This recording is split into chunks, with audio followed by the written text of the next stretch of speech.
All right, we're going to go ahead and get started. I'd like to start off by saying Shabbat Shalom. All praises to the Most High Ahaya. We'd like to thank Brother Kirk Akrawa for coming up to read for us tonight. Tonight's lesson, we're going to go into some precepts on how Easter is pagan. Around the globe, everybody's getting ready for Easter Sunday. So we're going to show some precepts tonight why we don't celebrate Easter and what we do, what you should be doing in the place of Easter. So we won't waste our time. We'll get right to it. Brother Kirk is going to give some definitions on what Easter means. So that's what we'll start off with, is some definitions on what Easter means. All right. First, the brother's going to come from the Eastern Dictionary, and he's going to break down the word Easter. So tonight's lesson is called Easter is Pagan. Okay? A lot of people don't want to believe in that, but it is. It's very pagan. Don't have nothing to do with the King James Bible. Okay? Go ahead, brother. All right, so Eastern Dictionary, Easter. Originally a Saxon word, Estra, denoting a goddess of the Saxons, in honor of whom sacrifices were offered about the time of the Passover. Hence, the name came to be given to the festival of the resurrection of Christ, which occurred at the time of the Passover. So it says Easter was originally a Saxon word, Esther, which is a goddess of the Saxons. Okay? And it says it was and Easter was in the honor of the sacrifices that were offered to her at around the time of the Passover. So sacrifices was offered to this goddess, which was the goddess of the Saxons, at around the time of the Passover. Okay? And then it says the name to be given to the festival of the resurrection of Christ. So the resurrection of Christ, they turned it and named it Easter, which occurred at the same time of the Passover. So it lets you know the Bible talks about the Passover, and then they took their own word and made their own holiday right around the same time the Passover was. Don't have nothing to do with the Passover that the King James Bible tells you to follow. Give them the Fawcett Dictionary. Right out of the Fawcett Dictionary, we have Easter. Easter is a Christian feast. The Passover is a Jewish feast. All right. So Easter is a Christian feast, and then the Passover is a feast for the Jews, which is us. All right. They put Jewish in there because, a lot of times they refer to the Jews almost as they refer to us. But it says that the Easter holiday is a Christian feast, and then the Passover is a feast for the Jews. All right, give them the ISBE dictionary for Easter. So these are all different dictionaries for Easter, and they're all breaking down in the same type of form. Go ahead. All right, so we're coming out of ISBE dictionary, Easter. The English word comes from the Anglo-Saxon Eastra or Eastera, a Teutonic goddess to whom sacrifice was offered in April. So the name was transferred to the Paschal feast. So it tells you that the English word comes from the Anglo-Saxon Estra or Estera, which is to their goddess whom a sacrifice was offered in April. Okay? And then it says it was transferred to the Paschal feast, which is the Passover. So Easter replaced what was called the Passover. Now, shame on whoever did that, because the Bible didn't tell anybody to replace the Passover. Okay? So now let's go to Acts 19 and 34. All right, hold on. Let everybody get there.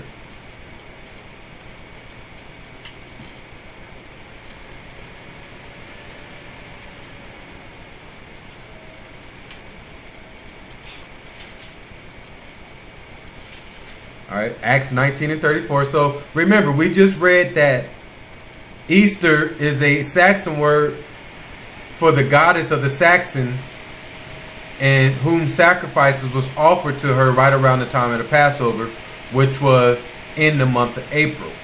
So this goddess, she was getting all these sacrifices offered to her. Okay, and then they said Easter is a Christian feast. So the Christians then took this day, which was being donated to the goddess, and then they made it a holiday. Instead of following the Passover, they started following the Easter holiday and made it a Christian feast when the true Jews was following the Passover. Acts 19 and 34. All right, so we're in Acts 19 and 34.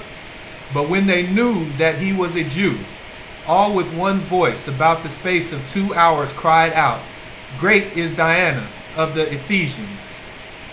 19 and 35.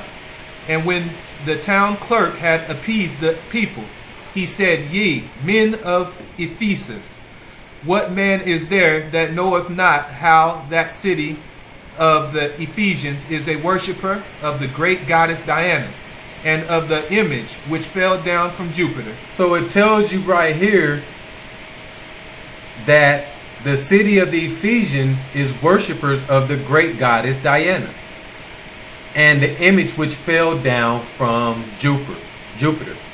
So Diana, the goddess, she fell from Jupiter, which is Venus. She has many names. So Diana, she's the image which fell down from Jupiter, which is Venus. And verse 34 starts off and says, "But when they knew that he was a Jew," talking about Paul. So when they realized Paul was a Jew, all with one voice, all the people with one voice within 2 hours cried out and said, "We don't care about you being a Jew. Great is Diana of the Ephesians." Diana is who we worship around here.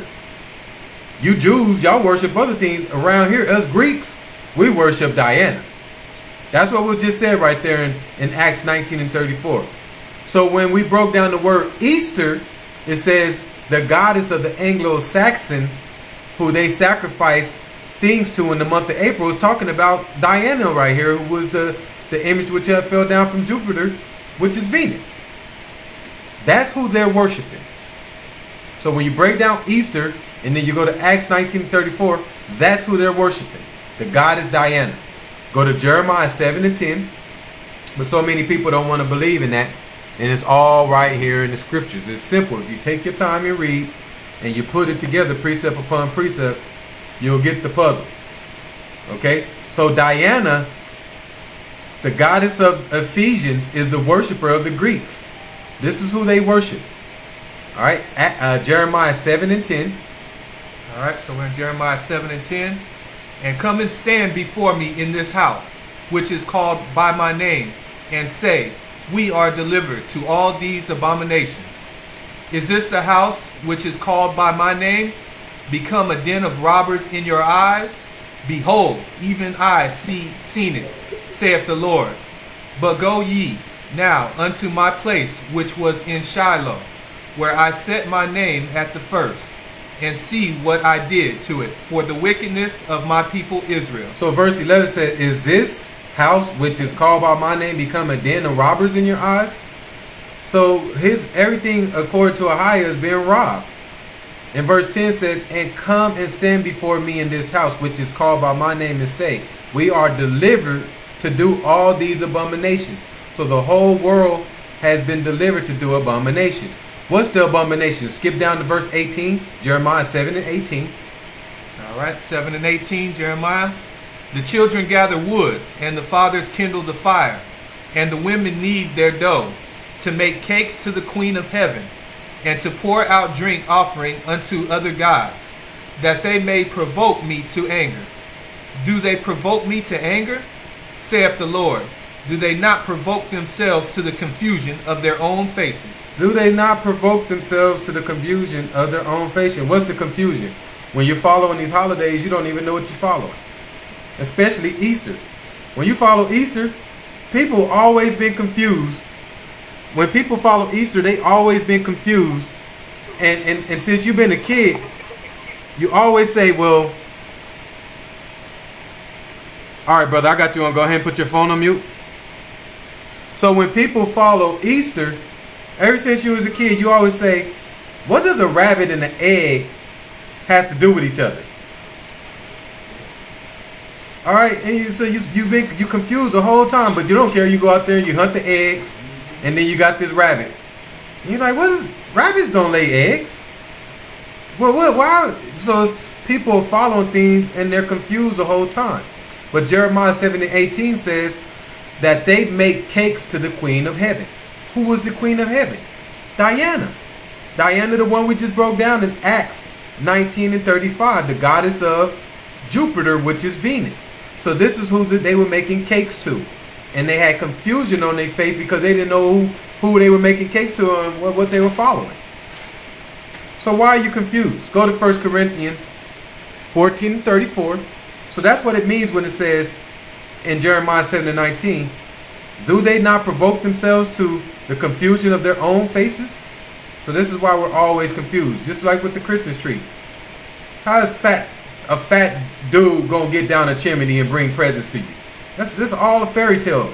But people follow these fairy tales and they're confused, but then they still do them. Well, I know Santa ain't come down no chimney. So why are you following that fairy tale then? All right, the same with all these holidays. All right, 1 Corinthians 14:33. All right, so we're coming from 1 Corinthians 14:33. For God is not the author of confusion, but of peace, as in all churches of the saints. So why are people confused?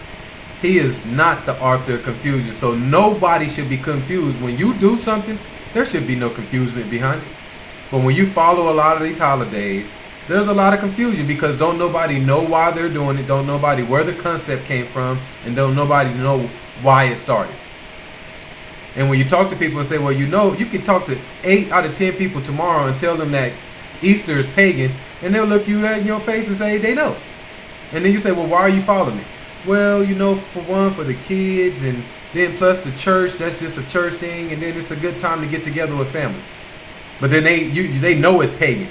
That just don't make no sense, you guys. So that's why we're going over these precepts tonight to show people what they are doing, and maybe it would take some people out of that realm to where they can say, now let me start following the right thing. All right, let's go to Acts 12:1. All right. So give them a chance to get there. So, can I add something to that lady's name, that goddess that you're referring to? Because it's a fact. There's nothing. Go ahead. It's confirming what you're saying. All right, go ahead. Her name. This great mother, that Saxon. Her name means fertility. Okay. So that's where the eggs and the rabbits and all that come in. It's total worship to this goddess. Right. It's a total worship to this pagan god. All right. Goddess. Thank you for that, cousin. That's my cousin. She's from Seattle.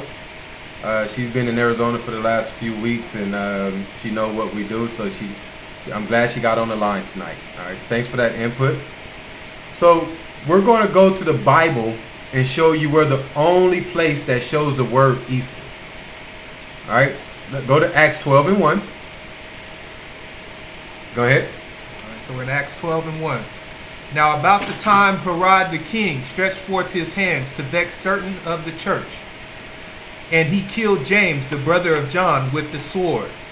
And because he saw it pleased the Jews, he proceeded further to take Peter also. Then were the days of unleavened bread. And when he... So it tells you right here in verse 3 that Herod killed off a couple of the brothers, James and John. And then it says, then he took Peter also. And when he took Peter, it was the days of unleavened bread. We're finishing up the unleavened bread right now, which is after what? The Passover. So if these are the days of unleavened bread, that means the Passover is already completely gone. Right? Verse 4. All right. Acts 12, verse 4. And when he had apprehended him, he put him in prison and delivered him to 4 quaternions of soldiers to keep him, intending after Easter to bring him forth to the people. How is Easter involved when it's the Feast of Unleavened Bread? That lets you know that it's pagan because according to the Bible, the Passover is before the unleavened bread. But right here it says that they took Peter also then were the days of unleavened bread. So when they took Peter, it was the days of the unleavened bread. But while Peter was in prison, it says that the soldiers kept him attending after Easter to bring him forth to the people. So attending, break down the word attending. All right, so we're in the book of Strong's, intending. It'll be G 1014, and it is to will. Oh, give him the word. Um, Hold on, I'll bring it up right here so you can give him the word. Now you see what KG and them be going through. There you go. and it sounds boulame. Spell it for him. And it's spelled Boulomai.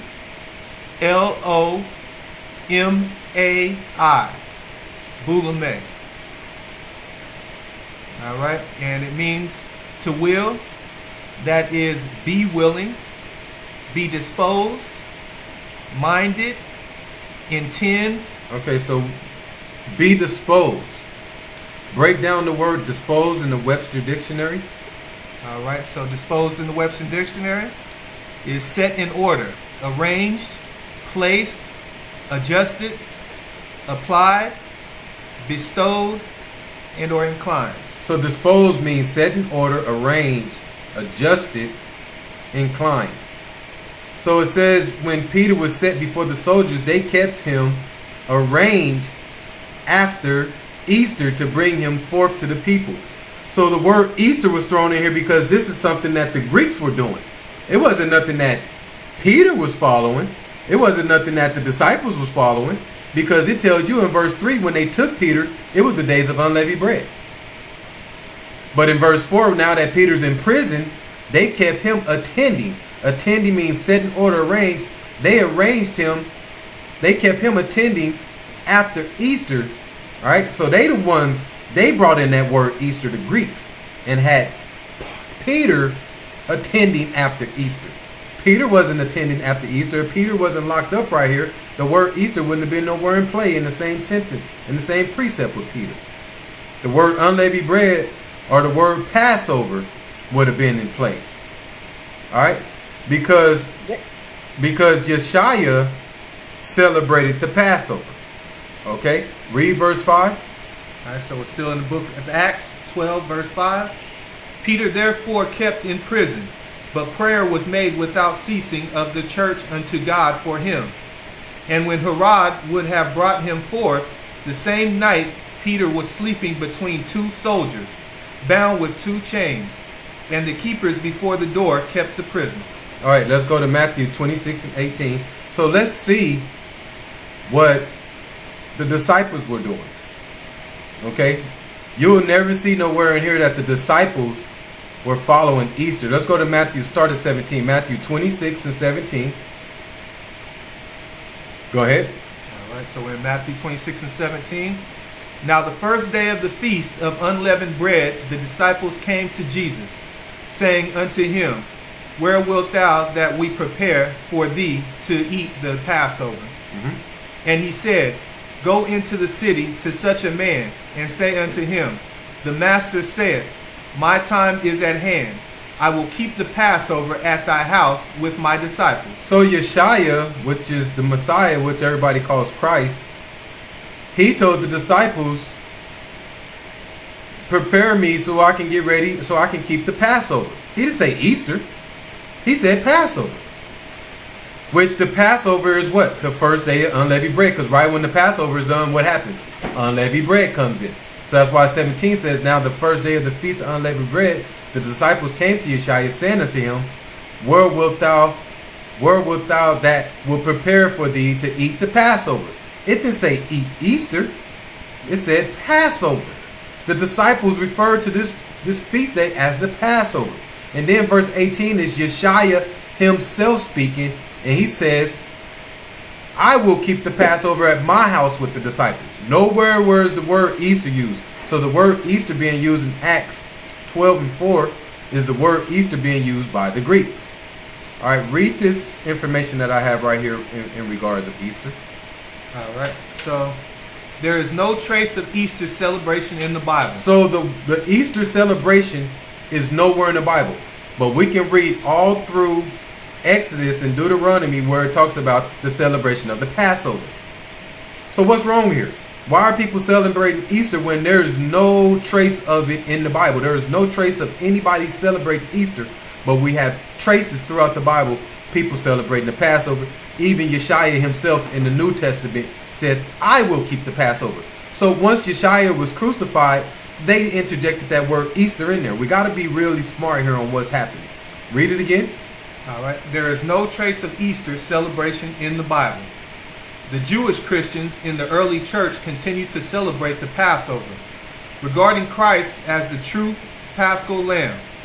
And this naturally passed over into a commemoration of the death and resurrection of our Lord, and feast. This was preceded by a fast, which was considered by one party as ending at the hour of the crucifixion. Differences arose as to the time of the Easter celebration, the Christians naturally fixing it at the time of the Passover feast, which was regulated by the Paschal moon. So it says that the Jews, they kept this celebration as Christ being the Lamb. All right, in regards of the resurrection of him. Okay, and then after that proceeded a fast, which is the unleavened bread. Because you got to kill out the dough and everything, so it's almost like a fast. But it says the differences arose. So what's the differences? The differences from the Jews and the Christians. The differences arose at the time of Easter celebration that the Christians naturally fixing it at the time of the Passover. So the Christians came up with this time right around the Passover, and it was regulated by the Paschal moon. So the Christians, so this is why Easter every year is on a different day. This is why Easter every year is at a different time. It can be one year it can be at the end of March, and then the next year it can be 3 weeks into April. How is that possible? How is that possible when the Bible says this is to be regulated right around the same time every year? Pull out your book of Jubilees. Anybody that has the book of Jubilees, and go to Jubilees 6 and 30. Oh, and by the way, do any one of y'all brothers have my book of Jubilees? No? I think somebody grabbed it when we was at the Best Western at the Passover. All right. The book of Jubilees, chapter 6. No, I read it. Huh? My fault. I ran out of the Jubilees at your crib over there at the apartment. Okay. So you got it. No, I don't got it. I'm saying I know it wasn't at the Best Western because I read out of it the last time. Okay, no, I had 2 of them. But that's okay. We'll figure it out. Jubilees chapter 6, verse 30. So it says that the Christians naturally fixed the Easter celebration right around the Passover, which was regulated. So they regulated Easter by the Paschal moon. So they used the moon to figure out when Easter is. That's why it's at different times of the year. Let's see what the book of Jubilees, chapter 6, verse 30 has to say about that. Go ahead. All right, so we're in the book of Jubilees, chapter 6, verse 30. And all the days of the commandment will be 52 weeks of days, and these will make the entire year complete. Thus it is engraved and ordained on the heavenly tablets. And there is no neglecting this commandment for a single year or from year to year.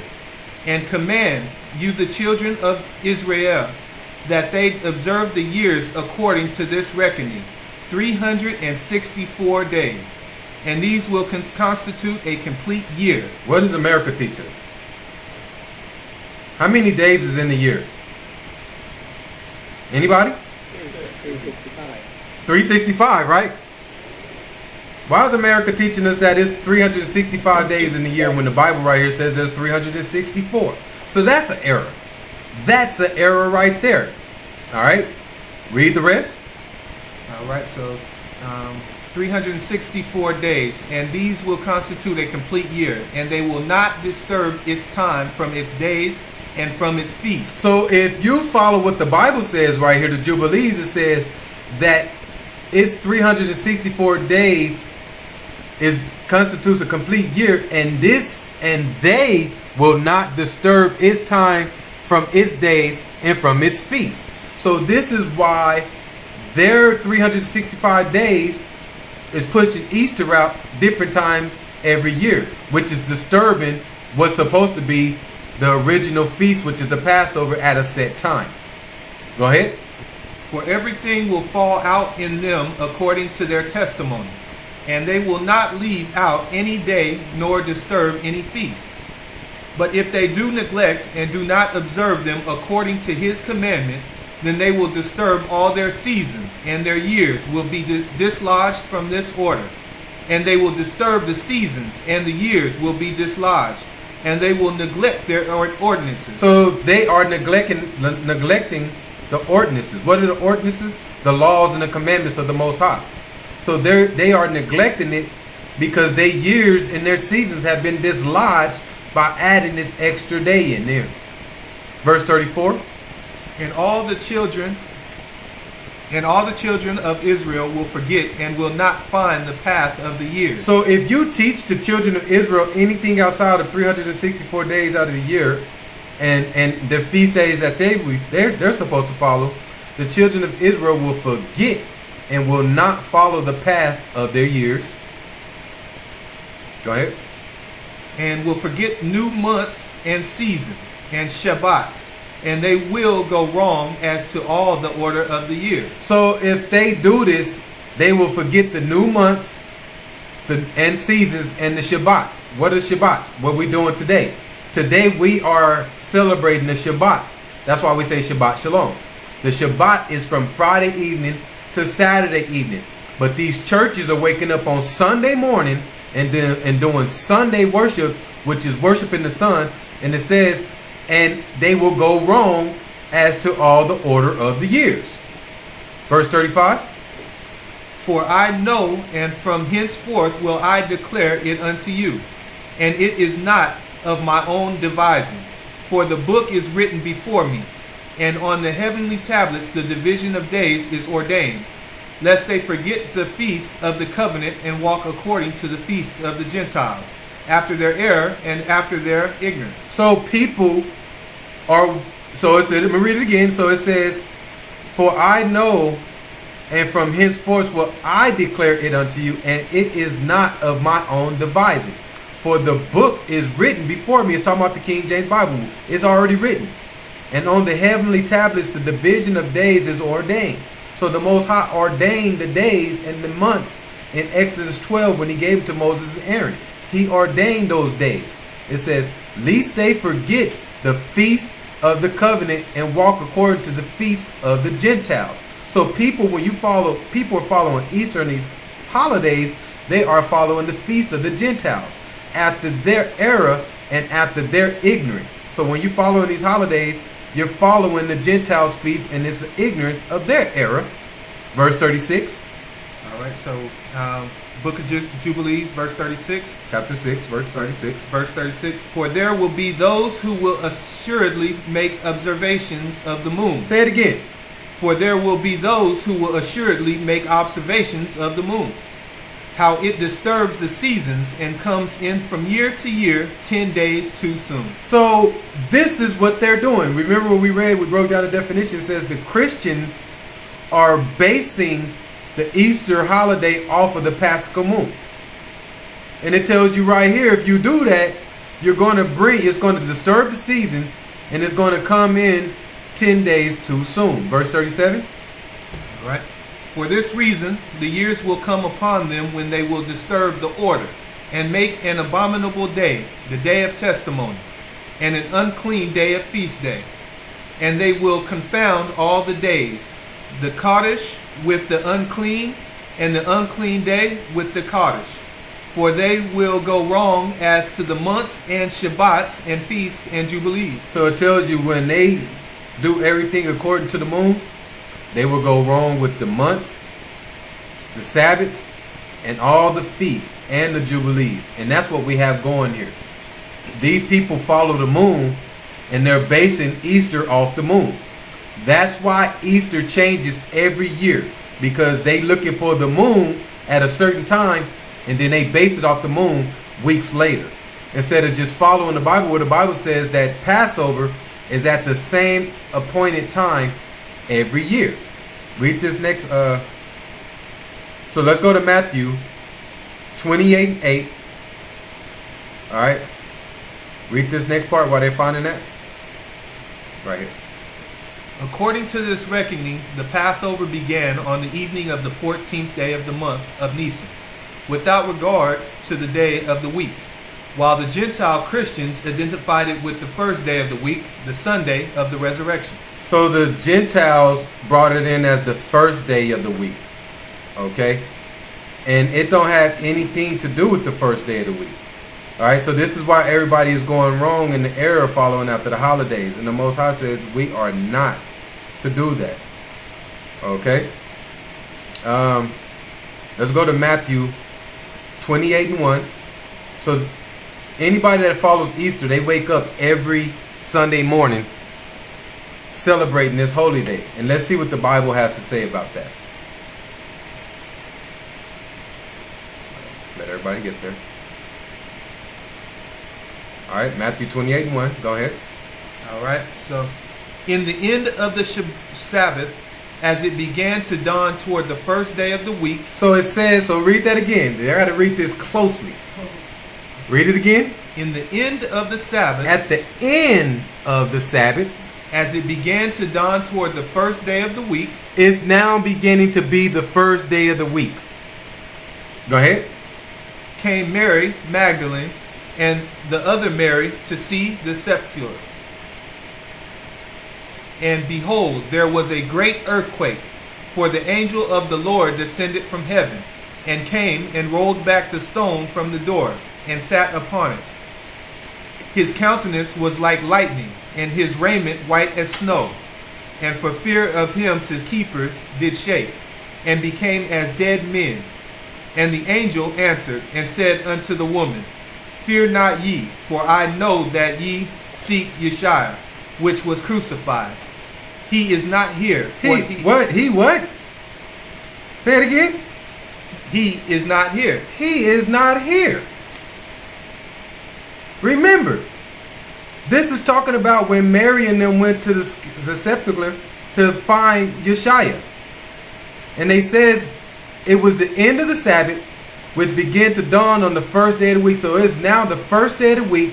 They are here. And the angel said to them, He is not here. Go ahead. For he is risen, as he said, Come, see the place where the Lord lay. So why are they celebrating this Easter holiday on the first day of the week, which is Sunday? Who told them to do that? And what are they following? Because when Mary went, it tells you clear as day in verse 1, it was the end of the Sabbath. What's the end of the Sabbath? Saturday night. So Saturday night is the end of the Sabbath. Right when that sun goes down and you see the first star in the sky, the Sabbath's over with. And now it's the first day of the week. So this is right around that time. Mary and them was right there. And then it says the angel said to them, He is not here. He's already gone. So why are they celebrating saying this is the resurrection of him, Easter. This is the day he rose. Sunday morning. He ain't rise on no Sunday morning. He was already gone. He was out of there. He was out of there by Saturday night. So somebody's lying. Read what we got down here. All right. Read it slow because a lot of people are going to be trying to follow along with that. This practice finally prevailed in the church, and those who followed the other reckoning were stigmatized. So it says, so this practice finally prevailed in the church. Remember when we first read earlier that it says they were kind of going back and forth with this. All right. They were it was a difference. All right. It was a difference between the Jews and what the Christians were doing. But then it says this practice finally prevailed in the church, and those who followed the Passover were stigmatized. All right. They was marked with disgrace. Things were done to them. So when they finally prevailed Easter Sunday in church on the first day of the week, anybody that was still following the true Passover was stigmatized. Go ahead. What differences? But differences arose as to the proper Sunday for the Easter celebration, which led to long and bitter controversy. So it says there was long and bitter controversy. differences arose as to the proper Sunday. So they didn't have a proper Sunday for this day. They was like, differences arose and say, well, when are we going to do this then? Since now that we prevailed and this day is now in effect, differences arose to make it a proper official date for it. All right, which led to long and bitter controversy. Go ahead. The Council of Nice, 325 AD, decreed that it should be on Sunday, but did not fix the particular Sunday. So the Council of Nice in 325 AD finally came together and said, okay, let's put a decree out there that it should be on Sunday. At least we all agree that it's going to be on Sunday and not the Passover, which is the Shabbat, which is Friday evening, Saturday evening. But let's put it on Sunday and don't fix a particular Sunday. It won't be on a certain Sunday every year. So don't put it on the calendar every April 4th. No, it's going to be on different days. Go ahead. It was left to the Bishop of Alexandria to determine, since that city was regarded as the authority in astronomical matters, and he was to communicate the result of his determination to the other bishops. But this was not satisfactory, especially to the Western churches, and a definite rule for the determination of Easter was needed. By some, it was kept as early as March 21st, and by others as late as April 25th, and others followed dates between. So Easter could easily be early as March 21st or as late as April 25th. It don't tell us to do that in the Bible. The Bible tells us to observe this day right around the same time every year, which is the 14th day of the first month. And the first month, which is Nisan, and Nisan is considered March on their calendar. And we're to do that same day every year. It's not to go from, okay, this year, the 14th day of the first month, now next year it'll be on the 20th day of the first month. Don't say nothing like that. So the Passover is fixed at the same time every year. Actually, come on, let's show it to them. Let's go to Exodus 12. I didn't have this in there, but we'll read this. Go to Exodus 12 and 1.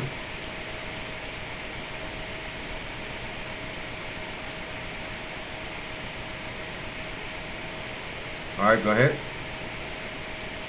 All right, so Exodus 12 and 1. And the Lord spake unto Moses and Aaron in the land of Egypt, saying, This month shall be unto you the beginning of months. It shall be the first month of the year to you. So right here, the Most High went to Aaron and Moses and said, this month shall be unto you the beginning of months. So he was telling them right here, this will be the beginning of the calendar. The beginning of months means, hey, I am now about to give you the calendar. This month shall be unto you the beginning of months, and it shall be the first month of the year to you. Go ahead. In verse 3, Speak ye unto all the congregation of Israel, saying, In the 10th day of this month they shall take to them every man a lamb, according to the house of their fathers, a lamb for an house. And if the household be too little for the lamb, let him and his neighbor next unto his house take it according to the number of the souls. Every man according to his eating shall make your count for the lamb. Your lamb shall be without blemish, a male of the first year.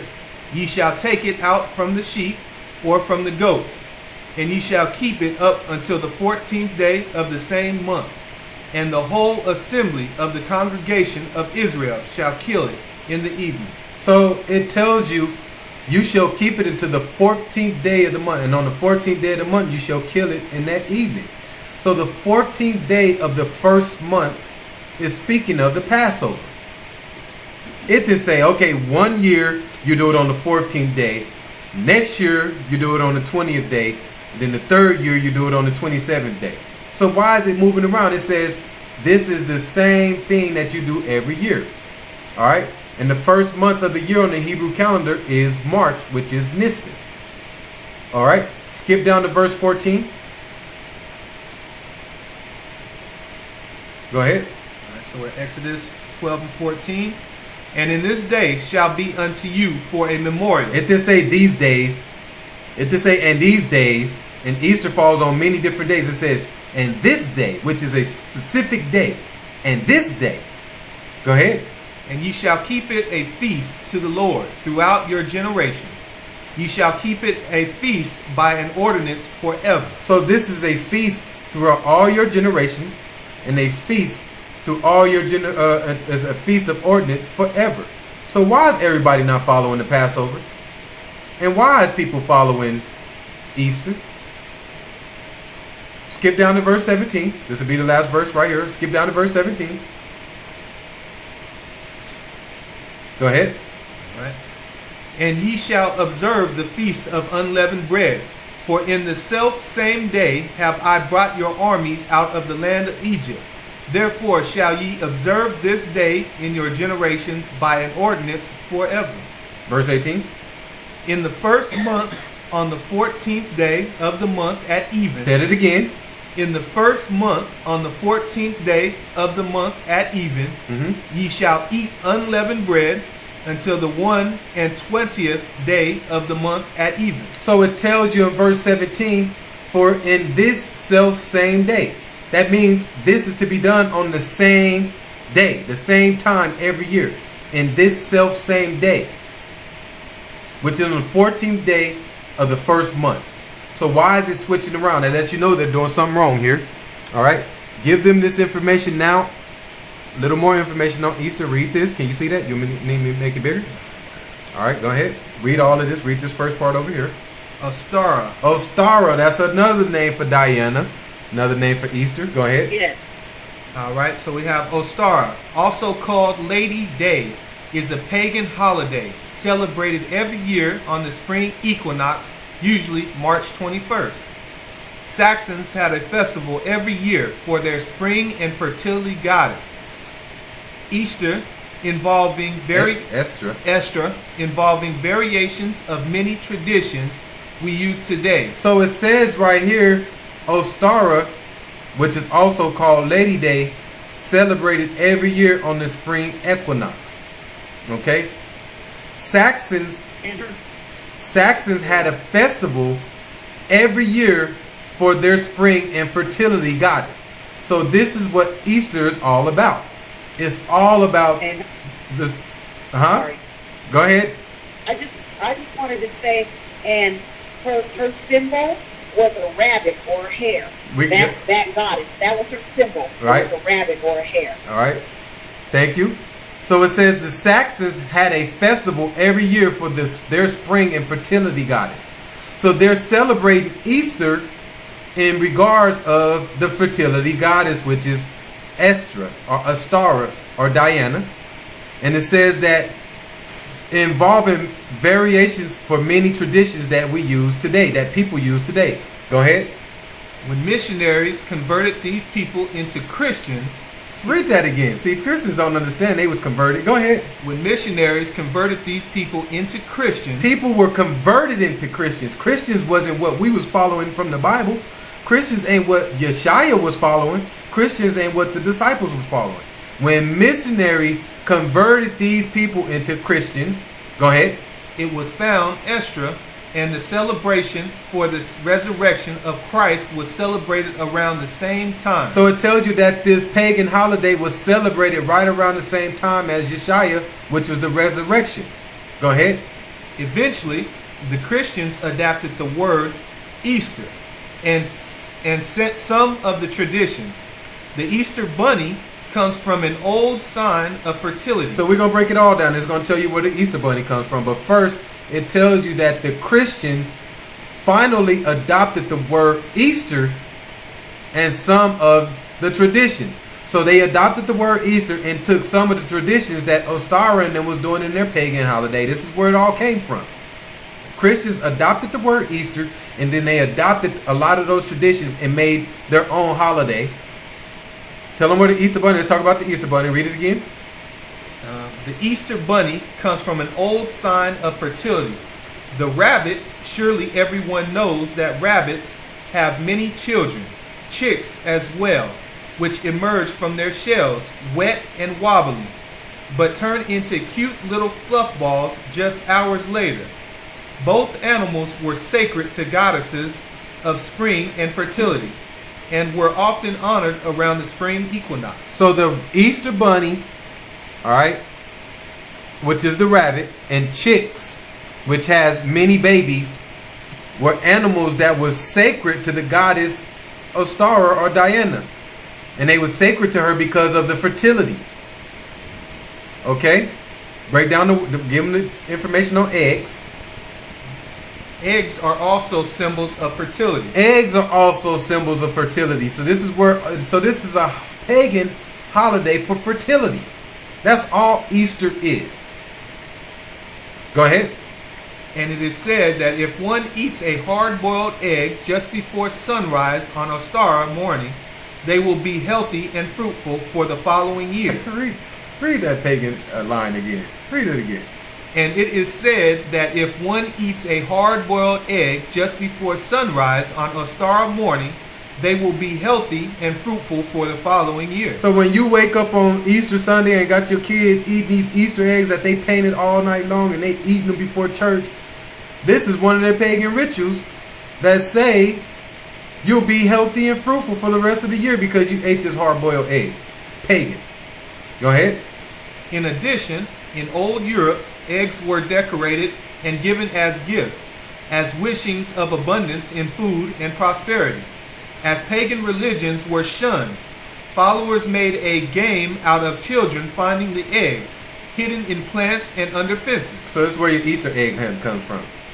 Your Easter egg hunt comes from an old Europe tradition where they used to decorate eggs and give them to people as gifts. So this is where the decorated eggs come from. And then the pagan religions brought in the finding eggs, hiding them in plants and under fences. So this is where... say that again? Are there children in your class?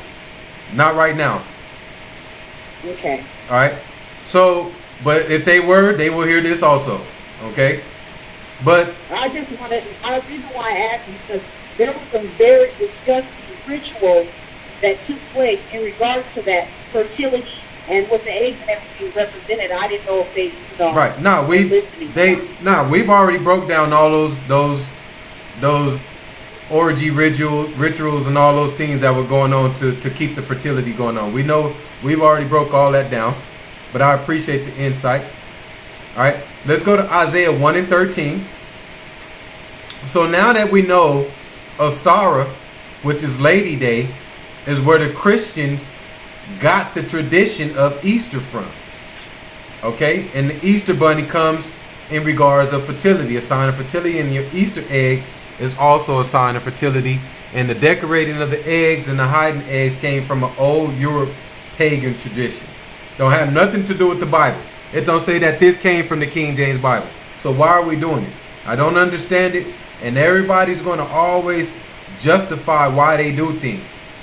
And that's why when we get around people and people get to talking about holidays, we say, okay, well, let's go to the King James Bible. Let's go to the Bible then. And a lot of people are like, well, nah, we don't got to go there. Yeah, we do. Because I'm about to break it all down, and you can't show me nowhere in the Bible why I'm telling you to do what you do. But I can show you everywhere in the Bible why I do what I do. But I'm the one in the code. People quick to tell me I'm the one that's in the code. You in the code or something? Well, yeah, I guess so. The code of Yeshaya through a higher. I guess that's the code. I'll be in that code. And you can stay in the code that you in, which is the code of Mary under the Greeks. Deception. All right. To me, it's a trick of the enemy to deceive, to deceive the people of God, because they want to take away from the Passover. They want to distract you from that so you can give honor to this false god. It's just a big deception, and it's horrible and it's sad. Very sad. Isaiah 1 and 13. So we're in the book of Isaiah, chapter 1, verse 13. Bring no more vain oblations. Incense is an abomination unto me. The new moons and Sabbaths, the calling of assemblies, I cannot away with. It is iniquity, even the solemn meeting. So it says, bring no more vain oblations. Incense is abomination unto me. The new moons and Sabbaths. Listen to that closely. The new moons and Sabbaths, the calling of assemblies, I cannot away with. So Ahia says, I cannot away with this. Why? Because you're following new calendars. That's what new moons mean. New moons mean new calendars, new Sabbaths, Why are you following the Sabbath on the first day of the week when I say do it on the seventh day? All right. And the calling of the assemblies. Calling of assemblies mean your church gatherings. He says, I cannot away with. It is iniquity. It is a sin. Break down Solomon meeting. All right, so Solomon meeting. So it says, hold on. I hope y'all watching, taking notes now. Bring no more vain oblations. Incense is an abomination unto me. New moons and Sabbaths and the calling of assemblies I cannot away with. It is iniquity, even the solemn meetings. So we're going to break down solemn meetings, even the solemn meetings. Go ahead. So we have solemn meetings, which is at Saroth, an assembly, especially, or I should spell it for you. No, you go ahead. I'll spell it. You probably don't have the Hebrew all the way, but go ahead. An assembly, especially on a festival or holiday. Okay, so Solomon meeting is an assembly or festival, especially on a festival or holiday. So the word solemn meeting right here is broken down, and it tells you that solemn meeting is a holiday. And it tells you right here in Isaiah 1 and 13, I cannot away with your iniquity, which is your holidays. Clear as day. So anybody that's following a holiday, you show them this and say, well, the Most High says he can't deal with your holidays. Why are you doing your holidays? He told us to do what? Holy days. Your holidays, he says, I cannot away with. Why? Because your holidays deal with new moons and new Sabbaths. Don't have nothing to do with my Sabbaths. So the Most High don't like your holidays. Verse 14. So verse 14, your new moons and your appointed feasts my soul hated. Say it again. Your new moons and your appointed feasts my soul hated. So your appointed feasts are your holidays. People are looking forward to these holidays.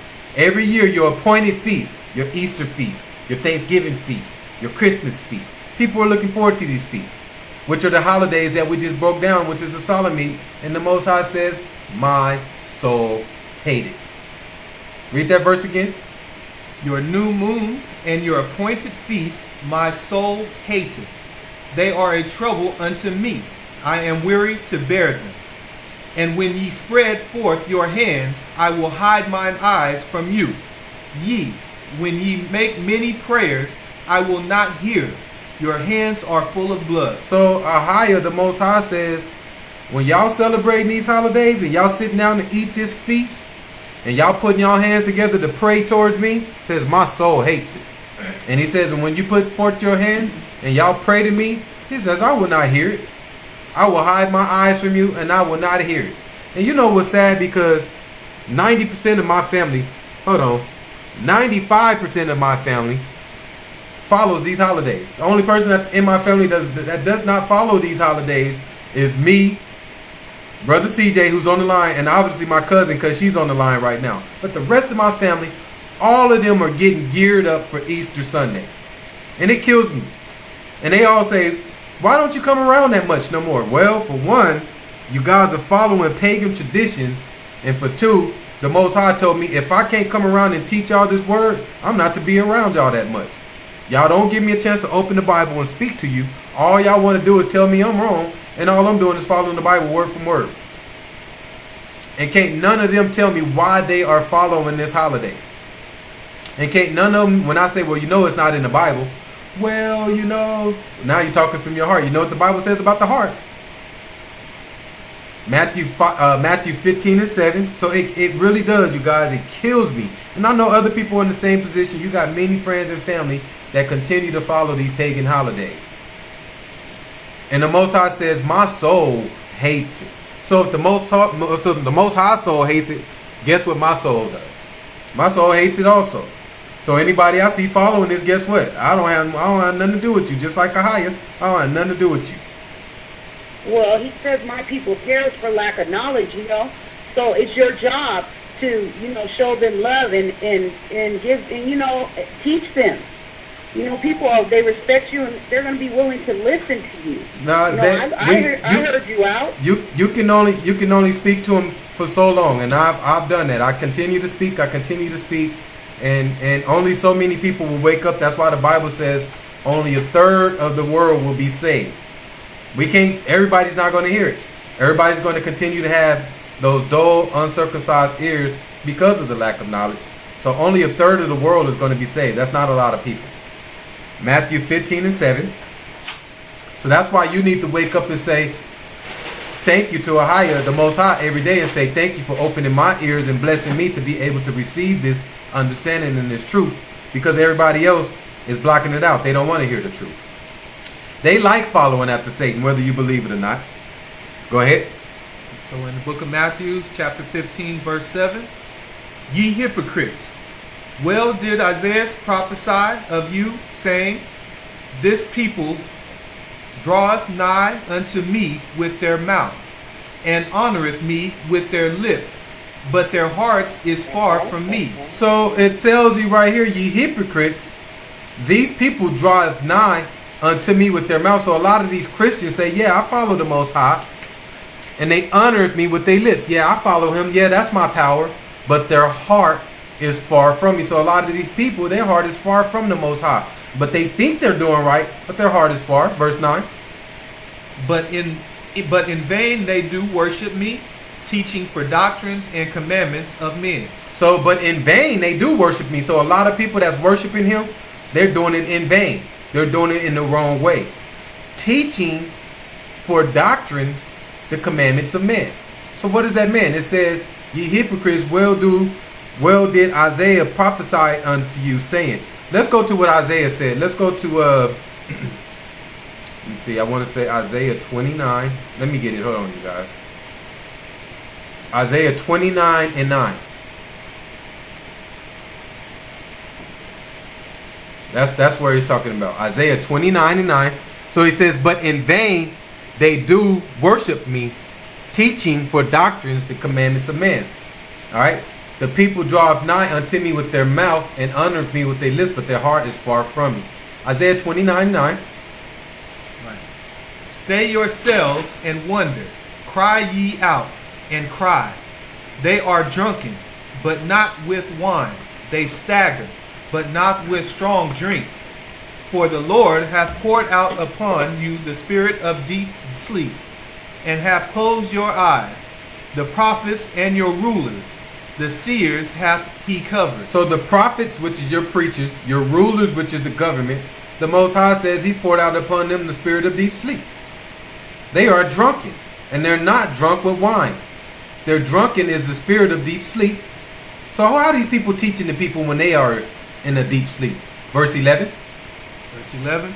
And the vision of all is become unto you as the words of a book that is sealed, which men deliver to one that is learned, saying, read this, I pray thee.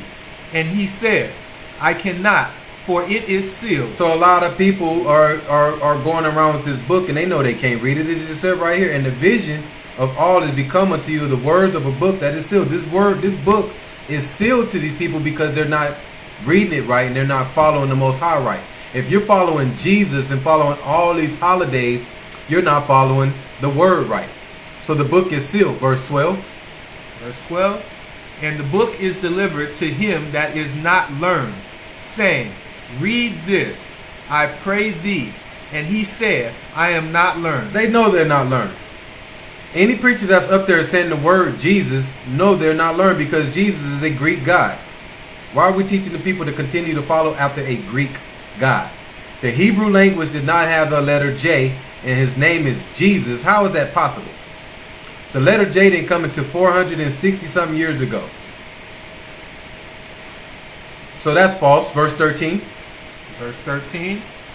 Wherefore the Lord said, for as much as this people draw near me with their mouth and with their lips do honor me, but have removed their heart far from me, and their fear toward me is taught by the precept of men. Therefore, behold, I will proceed to do a marvelous work among this people, even a marvelous work and a wonder, for the wisdom of their wise men shall perish, and the understanding of their prudent men shall be hid. So he says he's going to do a marvelous work and wonder. All right? Which is to wake up some of us. Some of us will be woken up. a lot of us won't continue to follow the precepts taught by men. Because as long as you fear men and follow their precepts, then you're not following the Most High. The Most High says you're to fear me. Verse 13 says, wherefore the Most High said, for as much as these people draw near me with their mouth and with their lips do honor me, but have removed their heart far from me, and their fear towards me is taught by the precept of men. Alright, their fear towards him is supposed to be taught by the precepts of this Bible. Okay, so that's where the error is, and that's why everybody that you know is following the wrong thing. Alright, break down the word. We got another definition for eggs right here. Go ahead. Alright, eggs. The classic poets are full of the fable of the mystic egg of the Babylonians. Kind of read slow, people are taking notes. Read it again. The classic poets are full of the fable of the mystic egg of the Babylonians. And thus its tale is told by Hyginus, the Egyptian, the learned keeper of the Palatine Library at Rome, in the time of Augustus, who was skilled in all the wisdom of his native country. An egg, wondrous size, is said to have fallen from heaven into the river Euphrates. So they said through these classic poets that an egg of a wondrous size had fallen from heaven into the Euphrates River. Go ahead. The fishes rolled it to the bank, where the doves, having settled upon it and hatched it, out came Venus, who afterwards was called the Syrian goddess, that is, Ashtart. Hence, the egg became one of the symbols of Ashtart, or Easter, and accordingly, in Cyprus, one of the chosen seats of the worship of Venus, or Ashtart, the egg of wondrous size, was represented on a grand scale. So right here it says that a big egg fell from, this is their story, a big egg fell from the heaven, all right, into the Euphrates River, and the fish rolled it to the bank, where the doves, having settled upon it, and hatched it, and out came Venus. All right, so this is where the paganism behind this religion comes with dealing with the egg. All right, break down the meaning of Astarte. Meaning of Astarte, that Semiramis, under the name of Ashtart, was worshipped not only as an incarnation of the Spirit of God, but as the mother of mankind. We have very clear and satisfactory evidence. There is no doubt that the Syrian goddess was Ashtart. No. Now, the Assyrian goddess, or Astarte, is identified with the Semiramis by Athenagoras and by Lucian. These testimonies in regard to Astarte, or the Syrian goddess, being in one aspect Semiramis, are quite decisive. So Semiramis, all right, so this is where Semiramis comes into play. All right, we know she has many names. And they said Semiramis was worshipped not only as the incarnation of the Spirit of God. We know that's not true. She was represented as the incarnation of the spirit of who? Nimrod. Okay, and who was Nimrod? Her son / husband. Okay, so Semiramis, when she was worshiping Nimrod, all right, that's why she's a Syrian god, but she was worshiping Nimrod, and when Nimrod had died, okay, Nimrod died and he became the spirit of the sun, which is Baal. Okay, And then through their story, they say, well, when Semiramis died, and when she was on her way up to heaven, then Baal, the sun, got her pregnant and sent her back down in the egg. This is a pagan story, you guys. And when the egg comes back, it hits the Euphrates River, and then she busts out of it. All right. And when she busts out of it, there's a rabbit right there. And this is where you get the paganism behind the rabbit and the egg. Okay? But you know what? We're not going to go too much into that pagan story. Let's read this part right here. So Nimrod is the sun god. So just like I said, Nimrod is known as Baal, the sun god. Go ahead. Which is Baal. They say Semiramis got pregnant from the sun rays of Baal, which gave birth to Tammuz. Tammuz was killed when he was 40 by a wild boar. So Semiramis, when she got pregnant by Nimrod, from the rays of Nimrod, that's where the egg came from. She gave birth to Tammuz. So that's who people are worshiping on Christmas. Because come April, all right, that's why April is known as the month of fertility. Semiramis got pregnant right around that time. And when you do 9 months from April, what do you get? December 25th. Okay? So there go your Christmas birth. Don't have nothing to do with the Son of the Most High. The Christmas birth is dealing with Semiramis and the fertility of April. Okay? Which is the resurrection, which is the newborn of Tammuz. All right? In regards of Nimrod.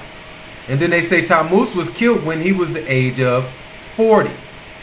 So Tammuz was killed at the age of 40 by a wild boar, which is a wild pig. Read the rest. This is where Lent comes from. Then eat feast on Easter Day, and main course is ham. Then Semiramis died, and Baal sent her back to earth in an egg. Once the egg cracked open, the first thing she did was turn a bird into a rabbit. So when Semiramis was in that egg, when the egg cracked open, the first thing she did was turn a bird into a rabbit. But let's talk about the 40 days, the Tammuz. Tammuz was killed at the age of 40 by a wild boar. This is where Lent comes from. You know how they celebrate Lent, the Catholics? They celebrate what's called Lent, the women, and then the men, they celebrate what is called Ramadan. And that's why 40 days before Easter, what do? They give up something and they don't eat meat. So that's why any Catholic you talk to right now, they be like, well, I can't eat no meat right now. What are you celebrating? Well, we're on Lent right now. We got 40 days before Easter where we can't do certain things. The 40 days is in representation of Tammuz. All right? And then when they finally eat on Easter Sunday, what's the main course? Ham. On Easter Sunday, the main course is ham. Why is it ham? Because Tammuz was killed by a pig, a wild boar. Put it together, you guys. It's simple why they celebrate these pagan ways. You don't have no other special meat on Thanksgiving. It's ham. Ham is the main dish with other things. Okay? So this is where your rabbit and the eggs come from. So Ramesses cracked open. A bird was there and she turned the bird into a rabbit. But Tammuz, which is the kid that she was impregnated by in the month of April, which is fertility, which is Easter, is the kid that was sprung out in December 25th. Okay? So that's where your Christmas baby come from. It's Tammuz coming from Semiramis Ostara, which is April. All right, let's break down the sunrise service. So what do they do on where did the sunrise service come from Easter? All right, go ahead. At the sunrise service, the priest of Easter would impregnate young virgins on the altar. Read it again. At the sunrise service, the priest of Easter would impregnate young virgins on the altar. So it says at sunrise service, back in the pagan day, back in these days before this pagan day became an official holiday, when it was known as a straight pagan day. Now it's a holiday, so since it's a holiday, it's no longer pagan. This is what people will tell you. well, you know, I know it was pagan back then, but now it's not pagan no more. Listen, you follow the same practices that they did. You're doing the same customs. It's still pagan. All right. But it says at sunrise service, the priest would impregnate young virgins on the altar in front of people. Go ahead. And in the same service would take the babies that are now 3 months old from previous years. So the priest on sunrise service would impregnate young virgins on the altar. And at that same service, they would take babies that would be 3 months old, 3 month old from the previous year, and do what with them? And they would sacrifice those children on the altar to Easter. And they would take the eggs of Esther, or Easter, and they would dip those eggs in the blood of those young infants. So it tells you right here, this is where the dyeing of the eggs comes from. The priest at sunrise service will impregnate a young virgin on the altar. And you guys, you don't believe me, look it up. You can look this information up. It's right there. You don't even got to do much homework. It's right there. When you look up the paganism behind Easter, it's right there. And it says on sunrise service, they would impregnate the young virgins. And on that same service, they would take the babies from the previous year that are now 3 months old. And they would kill the baby and take their blood and dip an egg in that blood. All right. And this is where you get your sunrise service and your dyeing of the Easter eggs. So this is why on Sunday mornings for Easter, they wake up early and go do the sunrise service. And then afterwards, they dye the eggs and do everything and go hide them for the kids for the Easter egg hunt. And this is why every year, the White House, when they do Easter, every year, the White House does Easter. And when they do Easter, guess what color the eggs are? Red. Every year the White House does Easter, the eggs are red. They just taught everybody else to color different colors. But every year the White House does Easter, all the eggs are red. Let's go to 2 Corinthians 4 and 15. So listen, you guys, all the pagan information is right here, right before you. But so many people, they don't want to look it up. They want to follow what's called tradition. All right. Actually, before we go there, let's go to Colossians 2 and 18. Before we go to 2 Corinthians, let's go to Colossians 2 and 8. Let's see what a lot of people are doing. Because so many people say, well, I do it for the family. This is the time of the year where I can get together and fellowship and eat and hang out with family. Well, you got all the other days of the year to do that. Eliminate this one day. Why are you doing this? That's an excuse. Colossians 2 and 8.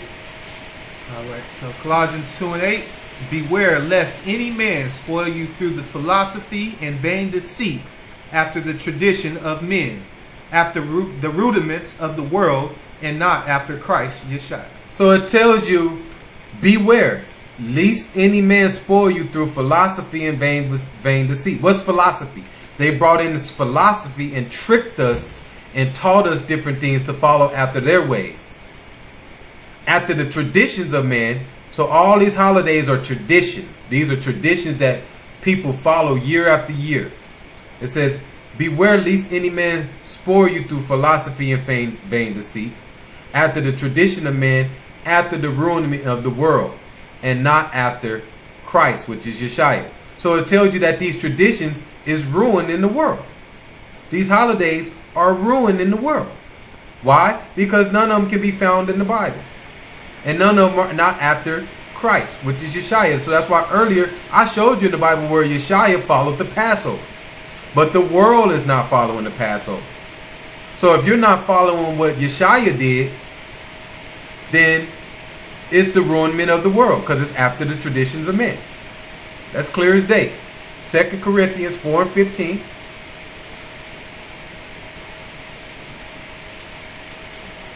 Go ahead. Right. For all things are for your sakes, that the abundant grace might through the thanksgiving of many rebound to the glory of God. Redound. God's sakes. No, just saying redound. You said rebound. Oh. So it says, for all things are for your sakes. All right. Break down the word sakes. Sakes is G1223, the channel of an act. All right.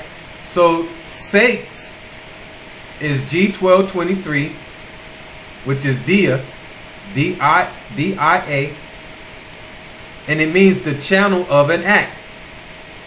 So your actions, the channel of an act. So for all things are for your sakes, for your actions. So your actions, whatever you do, the abundant grace might through the thanksgiving of many redound to the glory of the Most High. Verse 16. Verse 16. For which cause we faint not, but though our outward man perish, yet the inward man is renewed day by day. For our light affliction, which is but for a moment, worketh for us a far more exceeding and eternal weight of glory. While we look not at the things which are seen, but at the things which are not seen. For the things which are seen are temporal, but the things which are not seen are eternal. So people don't understand what's going on here. That's why verse 15 starts off and say, for all things are for your actions, your sakes. So everything you do is according to your actions. Verse 16, for which cause we faint not, but though our outward man perish. So your outward man, which is your flesh, needs to perish. Yet the inward man is renewed day by day. So that flesh needs to perish, and every day you need to renew that spirit. Renew that spirit with this word, with these precepts, and do right and get away from that flesh. Why do you need to get away from the flesh? For our light affliction, which is but for a moment. So the flesh is only for a moment. Don't pay attention to the flesh. Don't give that flesh much time. Every day you wake up, flesh, get out of my way. Spirit, let's go. Because the more you focus on the flesh, it's only for a moment. Work it for us far more exceedingly an eternal weight of glory. All right, what's the eternal weight of glory? While we look not at the things which are seen, all right, but at the things which are not seen. For the things which are seen are temporal, which means are temporary. So the things that are materialistic, that are right in front of you, the things that you can see is temporarily. The things that you can see and feel is temporarily. It's going to go away. But the things which are not seen, which is faith, is eternal. So people that wake up every day and depend on materialistic things, things that they can touch and see, it's only temporary. But what's going to happen once you die? And if you don't have faith and if you're not following after the Spirit, you're going to be in a lost position. Let's go to 1 Corinthians 5 and 6. We got about 10 minutes left. So about 15 minutes left. So you have to understand, you guys, you have to get out of the flesh. And as long as you're in the flesh, you're going to follow after the traditions of man. As long as you're in the flesh, you're going to follow after what your friends and family do. You have to separate yourself from that stuff. You have to become different. You have to say, hey, you know what? Nah, you know what? I know I was taught this, but I'm going to change my life. I'm going to turn over that new leaf, and I'm going to start walking in the Spirit, because don't nobody know the time of the day or the hour when he's going to come and take you. And if he come and take you while you're walking in the flesh and worry about the temporary things, you're not going to make it. But if you turn over that new leaf right now and start focusing on the Spirit day by day, year by year, all right, then when he come and get you, you'll be all right. 1 Corinthians 5 and 6. Your glorying is not good. Know ye not that a little leaven leaveneth the whole lump? Purge out therefore the old leaven, that ye may be a new lump, as ye are unleavened. For even Christ, our Passover, is sacrificed for us. So it says Yeshua was the Passover. It didn't say Yeshua was the Easter. It didn't say for even Yeshua, our Easter is sacrificed for us. No, for Yeshua, our Passover. Okay, but it says purge out therefore the old leaven. So purge out the old person, the wicked person. That's what old leaven is. Purge out the old leaven, that ye may be a new lump, as ye are unleavened. So the new lump is unleavened. So that's why it's important for us to follow these holy days the right way, correct way, so it can teach you something. So we followed the Passover, and then doing the unleavened bread, especially for a lot of the people this year, it was new to you, right? You're like, man, that's a different spirit, because now you got to give up a lot of things. So now you're becoming a new lump. You're learning new things. You're learning how to follow his ways. Verse 8. Verse 8. Therefore, let us keep the feast, which is the Passover, not with old leaven, neither with the leaven of malice and wickedness. So leaven means malice and wickedness. That's why it says purge out therefore the old levy, because levy is malice and wickedness. Go ahead. But with the unleavened bread of sincerity and truth. So that's why in verse 7 it says purge out the old leaven, which is malice and wickedness, and that ye may be a new lump as ye are unleavened, because the unleavened represents sincerity and truth. So like I said a few minutes ago, so when you celebrate the feast days of Ahia, you become a new person. You become a new person in a lot of ways. 1 Peter 1 and 22. And a lot of people have to understand that. That's why he said, keep my days holy. All right? Because through his days, it will teach you a lot. You don't learn nothing following Easter. Go ahead. 1 Peter 1 and 22. Seeing ye have purified your souls in obeying the truth through the Spirit, unto unfeigned love of the brethren. See that ye love one another with a pure heart fervently. So it says, seeing ye have purified your souls in obeying the truth through the Spirit. So once you start obeying the truth, what's the truth? This King James Bible, you have to follow it word for word. You can't follow certain things. You will purify your soul by obeying the truth through the Spirit. Verse 23. Verse 23. Being born again, not of corruptible seed, but of incorruptible, by the word of God, which liveth and abideth forever. So being born again. So that's why it says, purge out therefore the old levy, that you may be a new lump, which is unleavened. All right? Being born again. So once you purge out the old levy and become a new lump, you are being born again. Not of corruptible seed.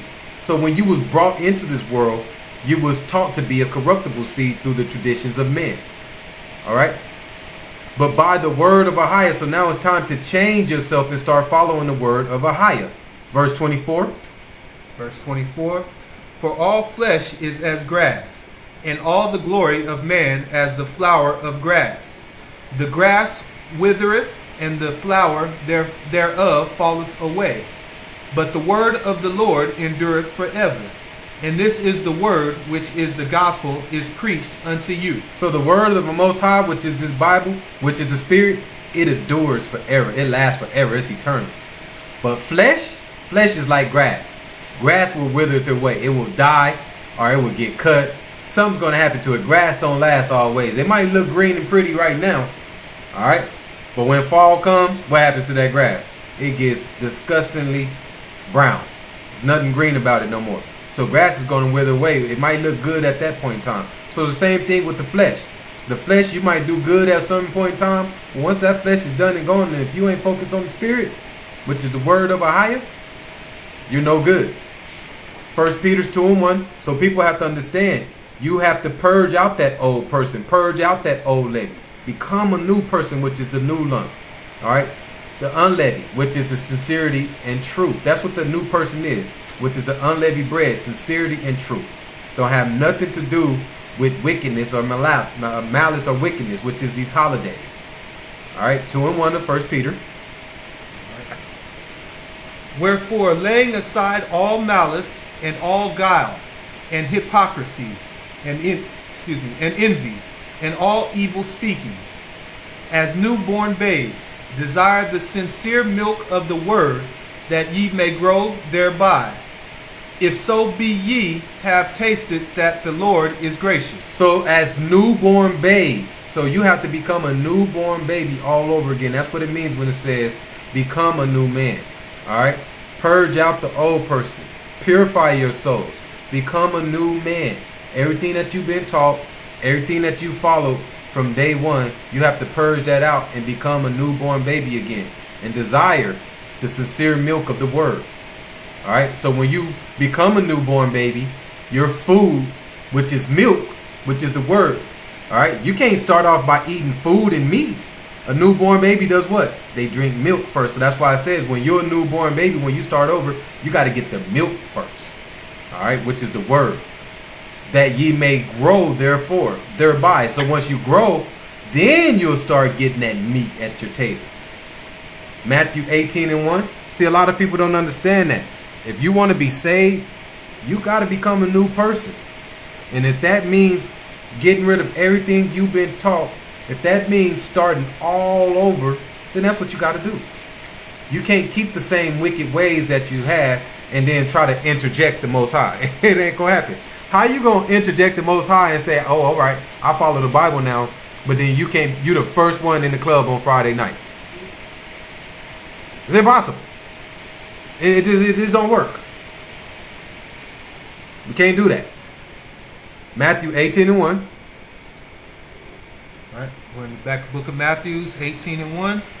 At the same time came the disciples unto Yeshua, saying, Who is the greatest in the kingdom of heaven?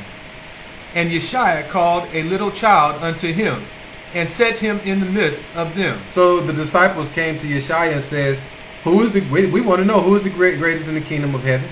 And Yeshua grabbed a little child and set him in front of him and said, Verily I say unto you, except ye be converted and become as little children, ye shall not enter into the kingdom of heaven. That's deep.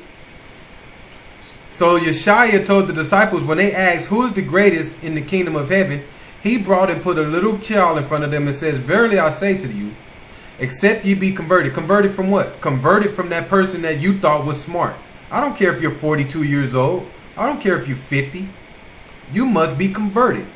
And you must become as little children in the spirit. So what it means by converted, you have to convert yourself from the flesh to the spirit. And once you finally convert, I don't care if you're 50 years old, convert yourself from the flesh to the spirit. And once you do that, now you have become as a little child. And once you do that, now you can enter into the kingdom of heaven. But if you don't do that, ye shall not enter into the kingdom of heaven. Verse 4. For whosoever therefore shall humble himself as the little child, the same is greatest in the kingdom of heaven. So you got to humble yourself. I don't care how much you know.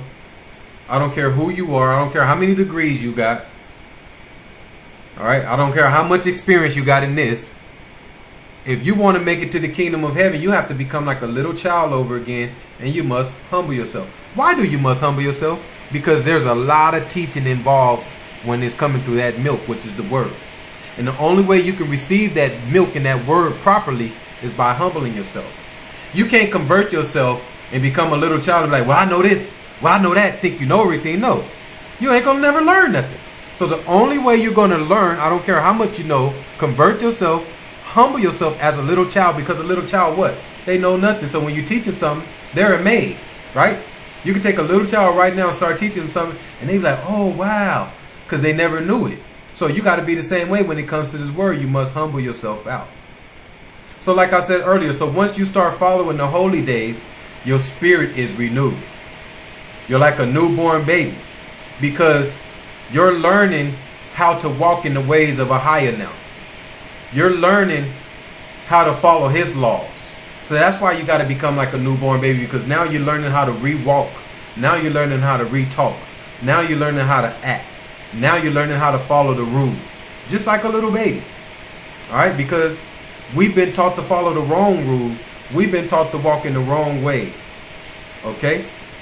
Let's break down. So the Passover, we're talking about Easter.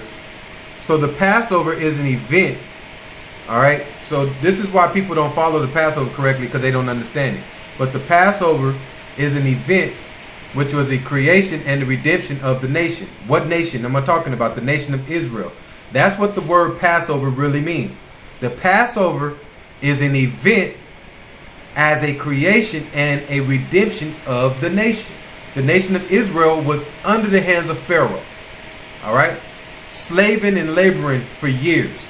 And then the Most High brought in the Passover to kill off the firstborn of Pharaoh and then to free Israel.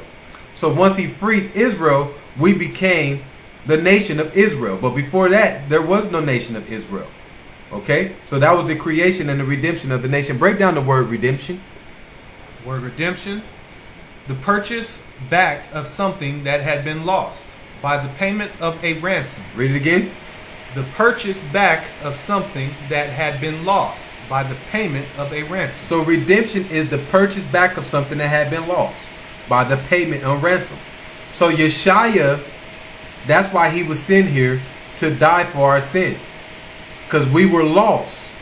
Even after the Most High came and freed us from Pharaoh, now we go into slavery under the other nations. So he sends his son back to redeem us back through the payment of his blood. We were lost. Let's go to Psalms 49 and 8. So a lot of people have to understand redemption. We were lost, and that's why he was brought here.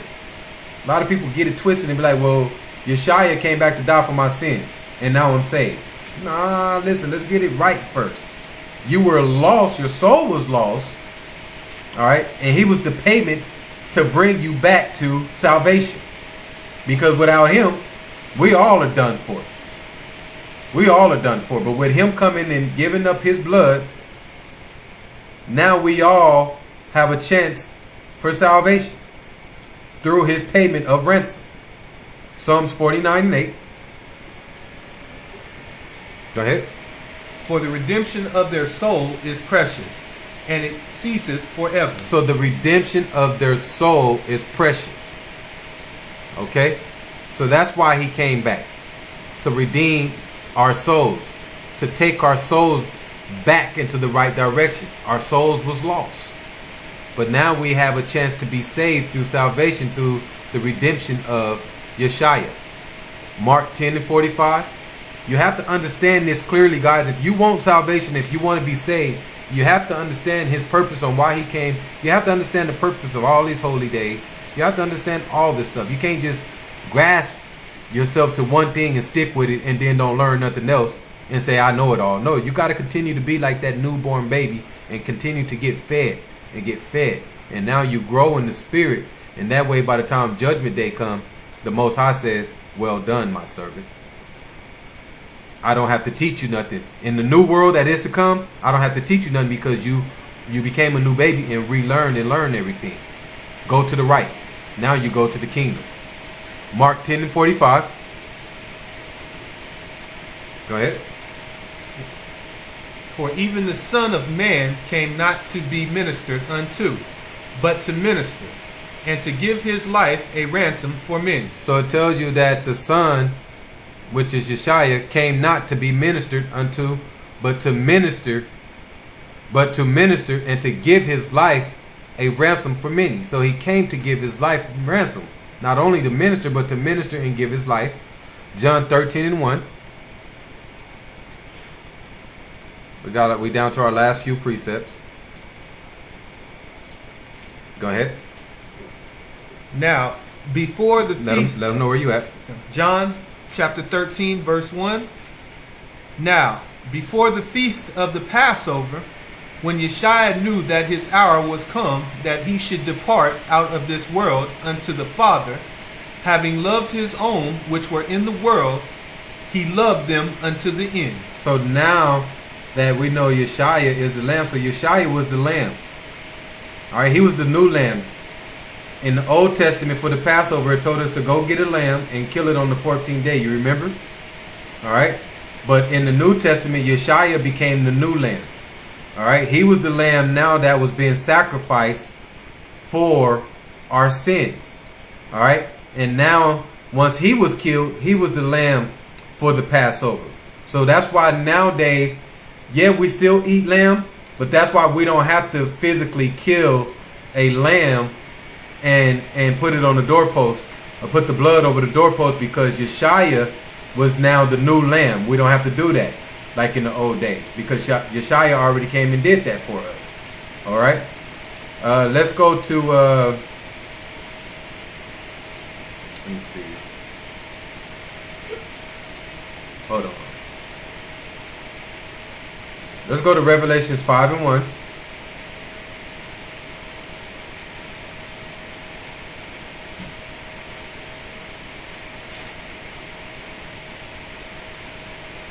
Or before we go to Revelations 5:1, let's go to John. Let's go back to John. John 1:36 so I can show y'all. Because we're going to continue this tomorrow for our lesson. You know, we got a lesson again tomorrow. And then we'll get into the precepts on how Yeshua was the lamb and what his sacrifice did for the Passover. Let's go to John 1:36. Start off in 35. Yeah, John 1:35. Right. Again, the next day after John stood and two of his disciples, and looking upon Yeshua as he walked, he said, Behold the Lamb of God. So John called Yeshua, when he seen Yeshua walking towards him, the Lamb of Ahiah, because he knew this was the new lamb that was going to be sacrificed for our sins. So John, when he seen Yeshua walking, he called him the Lamb.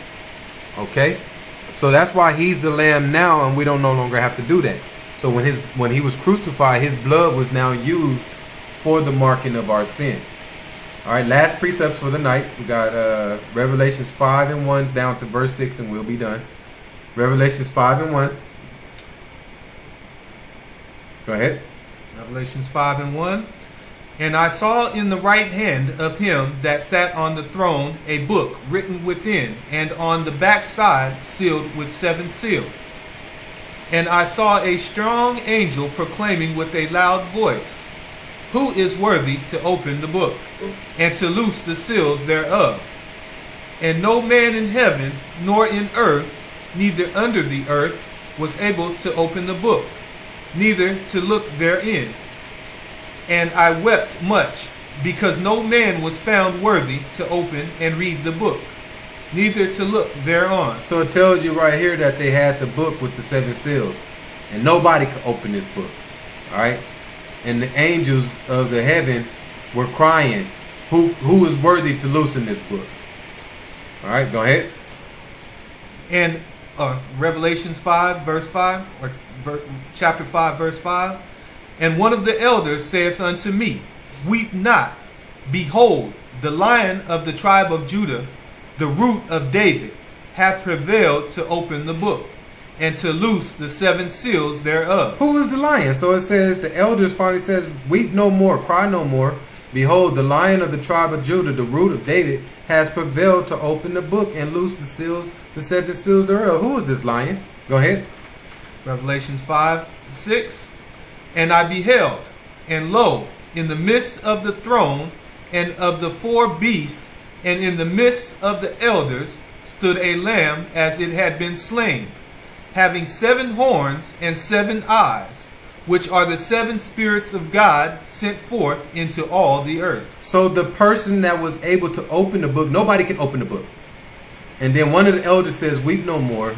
The Lion from the tribe of Judah, all right, which is the lamb that needs to be slain in verse 6. So the lamb that was slain, this is talking about Yeshua. So this is how you know Yeshua is black. Also, see all these precepts, it says the Lion from the tribe of Judah, Yeshua, which is the lamb. So he is the new lamb that was sacrificed for our blood, and he was slain, and he opened the book thereof, which released the 7 seals. All right. So we'll stop right there. Of course, we'll open it up for questions after we pray out. But we'll stop right there, and we'll continue now part 2, which will now be tomorrow, which will close out the Feast of Unleavened Bread. And that lesson will talk about the Lamb, which is Yeshua, on how his sacrifice became the new Passover for our sins, which was the blood that was sacrificed for our sins. But tonight we just needed to break down Easter, and before we went into Yeshua being the new Passover, which is what we should be celebrating. That's why I wanted to break down Easter, because that's on Sunday. So we'll pray it out, then we'll open it up for questions or any comments. Let's pray it out. Anybody online want to pray us out?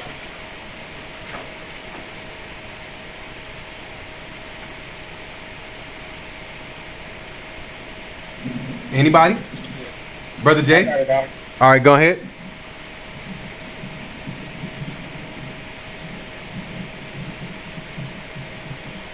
Go ahead, Brother Jay. Shemaya Shahaya Ahaya Al-Haya Nawa Ahaya Akkad. Hero Israel, Ahaya Shah, Ahaya is one. Shemaya Sha'ala Ahaya Al-Haya Nawa Ahaya Akkad. Hear, O Israel, Ahaya Shah, Ahaya is one. The water, Ak. You sure know how to get. You sure how to know how to put your foot in that, huh?